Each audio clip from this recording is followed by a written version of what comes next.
In the vibrant land of Ounce, where emerald skies met rolling hills, a little girl named Lila lived in the bustling Emerald City.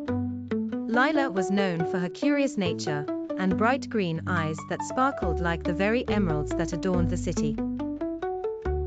She had a wonderful life with her Aunt Marigold and Uncle Jasper, who were the best gardeners in all of Ounce.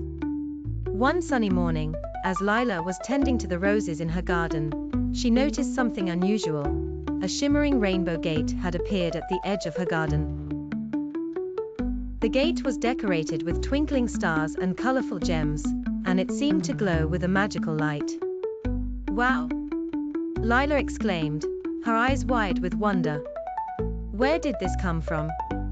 Just then, her Aunt Marigold came over with a basket of freshly picked vegetables. "Oh, Lila, I see you found the Rainbow Gate," she said with a smile. "The Rainbow Gate? What's that?" Lila asked, her curiosity piqued. Aunt Marigold chuckled. "The Rainbow Gate is a magical portal that appears only once every 100 years. It leads to different parts of Ounce and is said to be a key to discovering new wonders. But be careful, my dear. It's also known to be tricky." Lila's excitement bubbled up. "Can I go through it, Aunt Marigold? I want to see where it leads." Aunt Marigold nodded. "You may go, but remember, you must always stay true to yourself and be kind to others." With a heart full of excitement and a mind full of adventure, Lila stepped through the Rainbow Gate.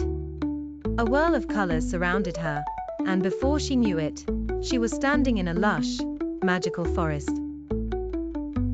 The forest was alive with the sound of chirping birds and the rustling of leaves.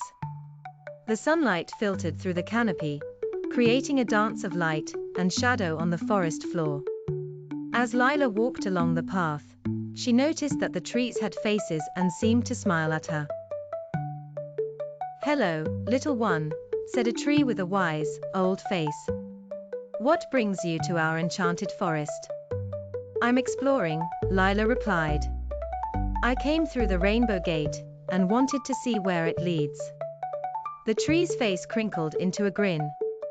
"Ah, a brave explorer. You must be looking for something special, aren't you?" Lila thought for a moment. "I guess I am. I've heard that there are witches who help people find their way in Ounce. Can you tell me more about them?" The tree's eyes twinkled. "Ah, the witches of Ounce. They are indeed wise and kind. But there are 3 of them: Glinda the Good Witch, the Wicked Witch of the West, and the Wicked Witch of the East. Each one lives in a different part of Ounce and has a unique magic. If you seek them out, you may find answers to many questions." "Thank you," Lila said with a smile and continued down the path. As Lila ventured deeper into the forest, she encountered talking animals and magical creatures. A friendly squirrel offered her some nuts, and a gentle deer guided her to a sparkling stream. Lila was amazed at how everyone in the forest was so kind and helpful. After a day of exploring, Lila arrived at a beautiful castle made entirely of shimmering crystal. It sparkled like a giant diamond under the setting sun. The castle belonged to Glinda the Good Witch. Lila knocked gently on the castle door, and it opened to reveal a grand hall filled with light and music.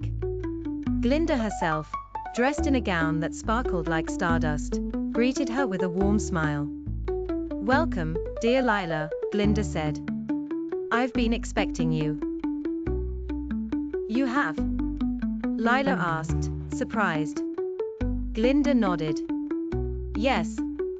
I know of your quest to find the witches and seek their wisdom. How can I assist you?" Lila explained her journey and her wish to learn more about the witches and their magic. Glinda listened attentively. Glinda then said, "The witches of Ounce each have their own special gifts. I am here to help guide and protect, and I can give you advice on how to approach the other witches." Thank you, Glinda, Lila said gratefully. Glinda smiled.